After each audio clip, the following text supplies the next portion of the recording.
Le président Talon demande aux institutions de Bretton Woods de liquider la dette des pays africains, de relancer ces économies grâce au financement concessionnel. Jeudi 23 avril 2020, bienvenue à la grande édition sur Esaü TV. Les titres. La radio La Voix de l'Islam de Zongo a été ravagée par un incendie ce matin. Par sa décision numéro 20-022/HAC du 22 avril 2020, la HAC réglemente la couverture de la campagne électorale des communales du 17 mai prochain. Le Covid-19 sévit et impose l'observation des règles strictes à tous. Qu'en est-il du monde des boulangers? La réponse dans un instant.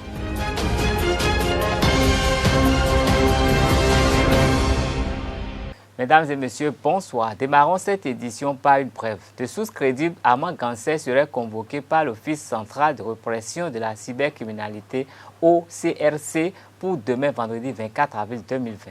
Sans répit, la justice s'emploie à situer pénalement les responsabilités dans cette affaire. Aux heures actuelles, on est en droit de se demander si le DG de la Société de gestion des marchés autonomes, Sogema, sera inculpé ou disculpé pour les propos jugés xénophobes qu'il a tenus. Mais l'opinion penche plutôt pour la première option car on est en droit de le soupçonner d'avoir violé l'article 36 de la Constitution et les articles 280 et 281 du Code pénal. Les prochains jours, nous éclairerons davantage sur cette affaire. La séance hebdomadaire du Conseil des ministres est tenue le mercredi 22 avril 2020 sous la présidence effective du président de la République, Patrice Talon. Au cours de cette séance, d'importantes décisions ont été prises. On peut citer, entre autres décisions au titre des mesures normatives, la transmission à l'Assemblée nationale pour examen et vote du projet de loi portant création de la Chambre des métiers de l'artisanat du Bénin.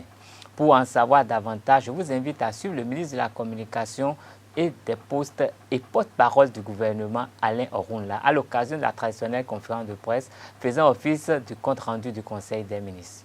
Transmission à l'Assemblée nationale pour examen et vote du projet de loi portant création de la Chambre des métiers de l'artisanat du Bénin, CMA Bénin.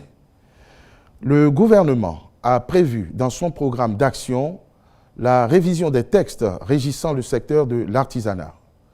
Le but visé est la professionnalisation et la mise en place d'une réelle politique de soutien aux vocations et talents du sous-secteur. Cette dynamique débouche sur l'institutionnalisation de la Chambre des métiers de l'artisanat du Bénin. Dans cette perspective, le recensement des artisans a déjà été, entre autres, réalisé.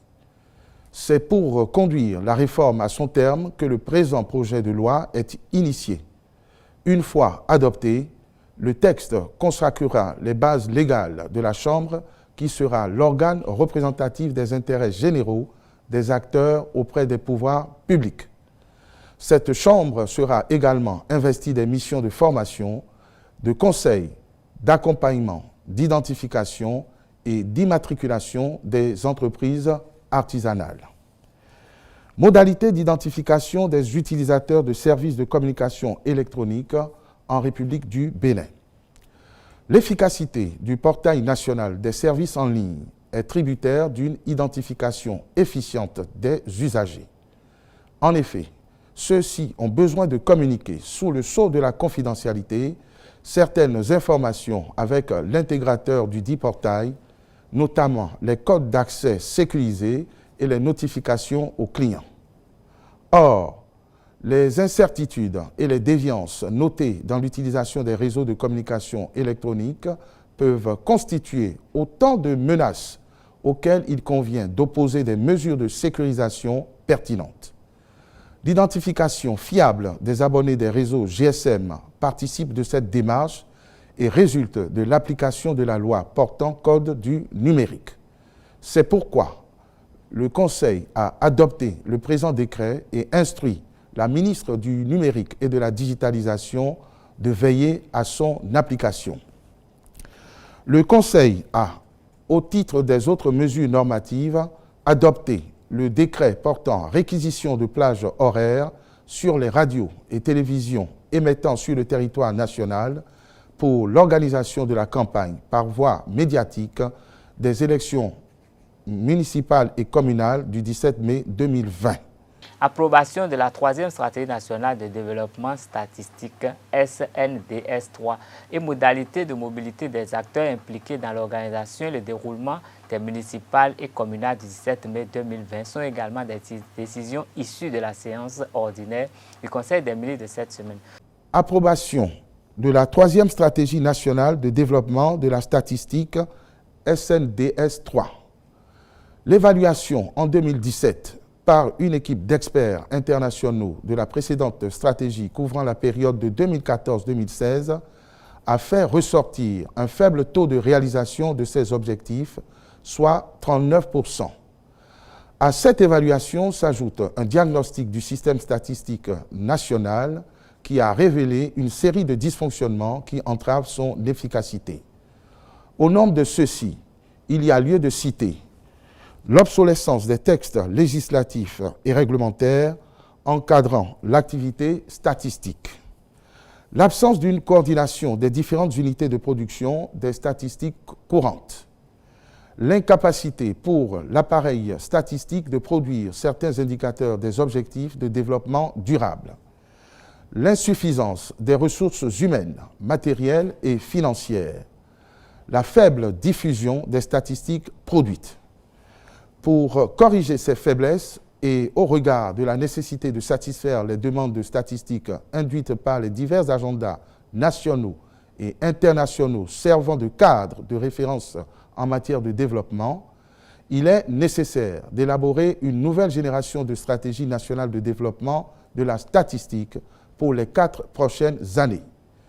Sur la base des enseignements découlant de l'évaluation finale de la 2e stratégie et du diagnostic du système statistique national, la 3e stratégie nationale de développement de la statistique aura pour vision de disposer d'un système statistique national fonctionnel produisant à temps des statistiques fiables, cohérentes et disponibles dans tous les domaines et adaptées aux besoins des utilisateurs pour une meilleure planification et un développement harmonieux du Bénin en cohérence avec ses engagements internationaux. Le Conseil a donc adopté ce projet de stratégie et instruit tous les ministres de décliner chaque année, à partir de ce document de référence pour le compte de leurs secteurs respectifs, des plans sectoriels d'activité statistique, puis de veiller à leur mise en œuvre effective. Modalités de mobilité des acteurs impliqués dans l'organisation et le déroulement des élections municipales et communales du 17 mai 2020. Dans le cadre de la tenue des dites élections et en raison du dispositif de cordon sanitaire institué pour lutter contre la propagation de la COVID-19, le ministre de l'Intérieur et de la Sécurité publique a fait au Conseil un point des besoins de mobilité des agents et auxiliaires de la Commission électorale nationale autonome, Sénat, des professionnels des médias ainsi que des candidats appelés à regagner leur circonscription électorale. Considérant que ces déplacements sont justifiés par les besoins de la cause, le Conseil a décidé d'habiliter la Sénat et la Haute Autorité de l'audiovisuel et de la communication à apprécier, dans les limites de leurs prérogatives respectives, les demandes des acteurs concernés et à établir, le cas échéant, les laissez-passer nécessaires pour la circonstance. Le Conseil tient à rappeler que les 10 déplacements devront se faire dans le respect des mesures de prévention prescrites à l'ensemble des populations. La radio La Voix de l'Islam, la première radio musulmane du Bénin émettant à Zongo, à Cotonou, n'existe plus que de nom depuis ce matin. Un incendie a ravagé ses installations en cette veille du démarrage du Ramadan, laissant son personnel et ses fidèles auditeurs dans le désarroi total. Pas de perte en vies humaines, mais d'énormes dégâts matériels. Du studio à la régie, en passant par la rédaction, toutes les installations de la Voix de l'Islam ont été consumées par le feu très tôt ce jeudi 23 avril 2020. Tout est parti en fumée. L'émetteur de secours est parti, le faisceau est parti, la table de mixage, les onduleurs. En tout cas, vous êtes du domaine aussi, tout ce qui est de la régie est parti, le studio, les micros. Tout est parti, le studio de mise en boîte, tout est parti. Donc, on n'a pas pu récupérer à part cette fiche. La fiche feed qui permet d'envoyer le signal au niveau de l'émetteur. C'est la seule chose qu'on a pu récupérer. Un court-circuit accompagné d'une forte détonation serait à l'origine de cet incendie, selon les témoins. Aux environs de 7 heures, pour pas dire exactement à 7h07, on a entendu un détonnement. C'était un court-circuit qui a occasionné ce que vous venez de constater. Vraiment, c'était sérieux. Le temps d'intervenir, le feu a pris. Donc, avec les instincteurs qu'on a, on n'a pas pu éteindre. Directement, on a fait appel aux sapeurs-pompiers et avec l'aide de la population, ils sont venus. On a pu maîtriser le feu. Cet événement malheureux met la radio en street off à la veille du début du Ramadan. Son personnel, ses auditeurs et la communauté musulmane en général sont dans l'émoi. Déjà, on est dans un moment où nos mosquées nous manquent, là où on se regroupait pour lire le Coran, pour entendre le Coran. Et c'était seulement cette radio qui nous réconforte à propos de ce moment-là. C'est de là que nous entendons la lecture du Coran, les prêches et autres. Et subitement, encore ce matin, on entend ce nouvel, mais je ne sais même pas comment vous expliquer ce que je ressens. On ne peut rien, tout est la volonté de Dieu. Donc Dieu a décidé ainsi et nous sommes à la veille du Ramadan. Donc à tout moment, à 48 heures, 72 heures, par la grâce de Dieu, avec l'aide du directeur de la radio, on peut commencer par émettre. Pendant que certains fidèles débarrassaient les lieux des débris, d'autres, à l'image des responsables de la fondation Malek Rossou, sont venus constater les dégâts. Ils appellent les bonnes volontés à se manifester pour la reconstruction de la radio. À propos de la reconstruction des studios de la radio de l'islam, El Hadj Yacoubou Malek Rossou, président de la fondation Malek Rossou, demande à tous les fidèles musulmans du Bénin d'apporter leur soutien, quel que soit leur lieu de résidence. Je dis tous les musulmans de contribuer à ce que la radio retrouve sa place. Je dis tous les musulmans. Il ne faut pas dire que c'est la radio, ce n'est pas pour Zongo. C'est une radio des musulmans. Bien versé à Zongo que le studio émène. Mais il faut savoir que c'est la seule radio pour les musulmans. La seule radio. Et que nous allons demander à Imam, je parle en tant que président de la fondation, d'accepter tous les dons. Je dis tous les dons. Même si c'est 1000 francs, il faut ouvrir une caisse. Un carnet de reçu. Quelqu'un qui vient ici, je vais contribuer ça. Et que les noms seront affichés ici. Et nous verrons ceux qui aiment cette radio. Parce que cette radio a fait beaucoup de choses. Je suis témoin. Je fais partie des premiers animateurs. Et que tous les jours, il y a des gens qui se convertissent, qui deviennent musulmans. Même des féticheurs se sont convertis dans cette radio. Donc nous ne pouvons pas être là et qu'on va dire que la radio est terminée. Ça ne peut pas terminer. Son premier vice-président, l'imam Moutawakilou Boukari Malik, abonde dans le même sens que lui. Il explique l'importance de la voix de l'islam pour la communauté musulmane. Ce n'est pas seulement pour les mots qu'on dit « Inna lillahi wa inna ilayhi raji'un ». Ça là, on doit le dire. Parce que c'est une radio qui sensibilise les musulmans et les non-musulmans. C'est une radio écoutée. Et cette radio travaille avec celle de Djougou. Quand ça la meurt, quand la maman est partie et le bébé n'est même pas encore grand, c'est pas bon. Ce que moi je demande, comme l'a dit le président Malek Rossou, je lance un appel solennel à tous les musulmans et les non-musulmans, parce que c'est pour la communauté.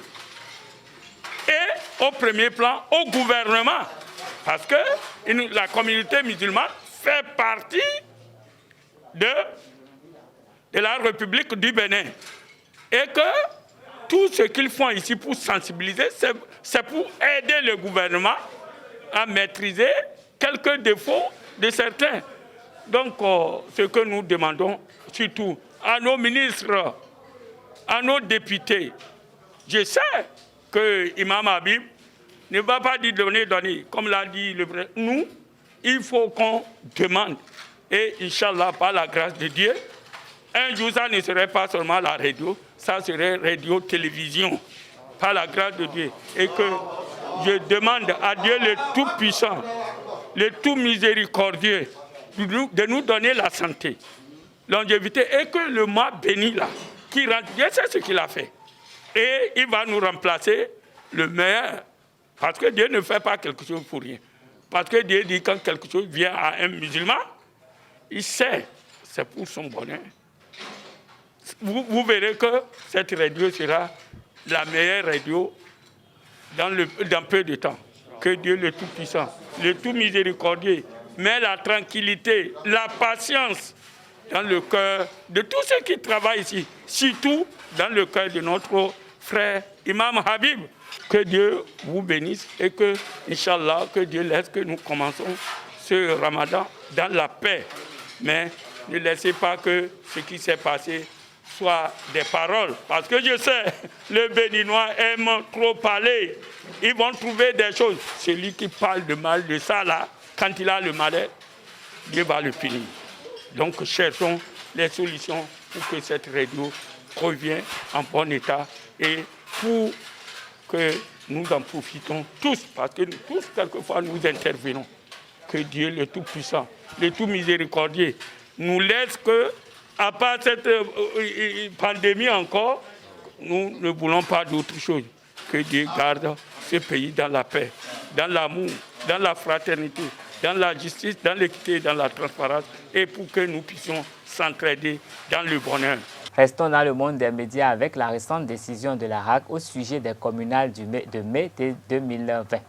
Dans sa décision numéro 20-22 RAC du 22 avril 2020, prise ce mercredi, la Haute Autorité de l'Audiovisuel et de la Communication RAC a réglementé les activités des quotidiens, notamment du service public pendant la période de la campagne électorale pour les communales du 17 mai prochain. Des détails avec Fernand Baguidi, premier rapporteur de la RAC. Dans la presse écrite, il est réservé au plan national à chaque parti politique en lice une demi-page. Corps 10 interlignes automatiques, soit 2 feuilles A4, par parution du quotidien La Nation sur son site web et celui de l'ABP pour faire paraître sa vision du développement des communes. L'annonce doit être faite en deuxième une. L'édition en page intérieure se fait en 2 couleurs, blanc-noir. L'ordre de positionnement dans le journal est celui issu du tirage au sort fait par les partis politiques à la RAC. Tout parti politique qui ne fera pas parvenir son message dans un délai de 48 heures avant la publication perd son droit de parution dans les colonnes du quotidien La Nation, sur son site web et celui de l'ABP. En lieu et place, il y sera indiqué une mention standard, message de la liste X non disponible.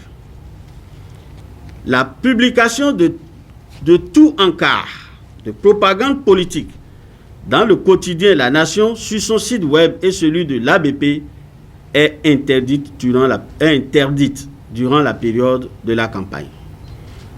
En tout état de cause, en dehors des espaces autorisés par la RAC, les comptes rendus, les publi-reportages et les autres genres journalistiques sur les activités des partis politiques sont proscrits. Aucune manchette ou page d'accueil ne doit être consacrée à l'activité d'un parti politique. En ces temps de pandémie de Covid-19, les mesures d'hygiène sont renforcées partout. Les boulangeries prennent des dispositions spéciales. Esaïe TV a visité 2 boulangeries de Cotonou pour constater le respect des gestes barrières dans cette entreprise qui produisent du prêt à consommer. Suivez ce qui se fait pour l'accueil des clients dans ces établissements. Plusieurs boulangeries de Cotonou ont mis des dispositifs de lavage des mains à la disposition de leurs clients. Avant de rentrer dans la boulangerie, il faut laver les mains. Maintenant, il faut être distancé au caissier, maintenant, avant de faire l'achat du pain. N'importe quel client, noir ou blanc, il vient, il se lave les mains, il se positionne au comptoir avec une distance de 1 mètre. S'ils sont 2 ou 3, donc ils auraient une séparation de 1 mètre entre individus. Le respect des dispositions imposées par la COVID-19 les oblige à aller plus loin dans le service. Maintenant, les revendeuses qui viennent prendre le pain, nous avons fait une barrière. Elles doivent rester dehors et on les envoie le pain. Elles ne doivent pas toucher le pain avec leurs mains. Même s'ils ont lavé leurs mains, elles ne doivent pas toucher avec leurs mains. Parce qu'il y a une maladie qu'on appelle Covid-19. La boulangerie est déjà fermée par des grillages de par-ci, par-là. La porte est fermée tout le temps. Les grillages, les pains sont couverts avec de la bâche. Des dispositions complétées par les mesures relatives aux activités des ouvriers commis à la fabrication. Au-delà du dispositif, la production est l'étape la plus sensible du processus de fabrication du pain. Un tour dans ces fabriques a permis à nos reporters de faire les constats que je vous propose de suivre. Les mesures prises dans le cadre de lutte contre la propagation du Covid-19 s'étendent au niveau des boulangeries, des dispositions qui s'étendent à la production. Depuis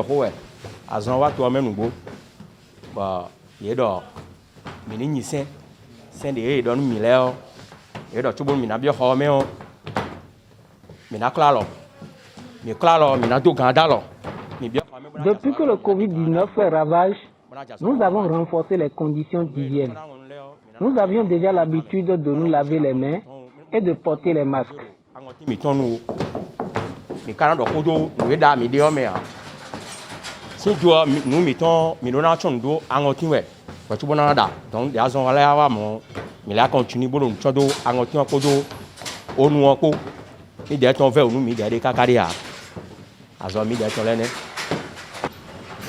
Les boulangers doivent porter leur cache-nez.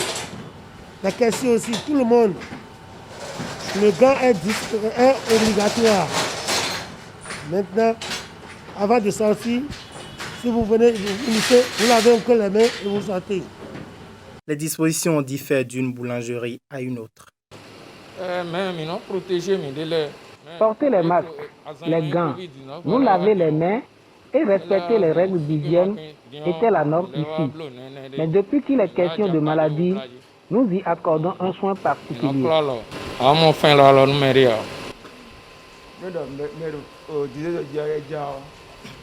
Tout est moderne ici. J'ai un collègue qui met la pâte en morceaux avec le diviseur. Un autre les roule dans le façonneur et moi je les étire. Puis nous laissons la pâte pousser sous les bâches pendant 3 heures avant l'enfournage.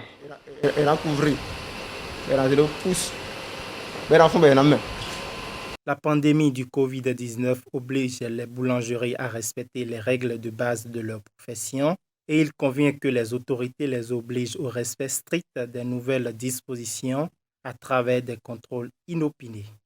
Au vu de tout cela, les autorités béninoises sont interpellées dans le but d'obliger toutes les boulangeries au respect strict des dispositions par ces temps de pandémie et même au-delà pour assurer la sécurité alimentaire de tous les Béninois. Toujours à propos du Covid-19, le Bénin réceptionne 12 millions de masques et annonce l'installation de centres de dépistage sur toute l'étendue du territoire national ce jeudi 23 avril 2020 à 2 h du matin. Le gouvernement a réceptionné une nouvelle commande de matériel et équipements. Cette commande est composée de 12 millions de masques chirurgicaux supplémentaires, 1 million de masques de type FFP2, équipements de laboratoire, des pots de sécurité microbiologique de type 3 et de type 1 pour les manipulations.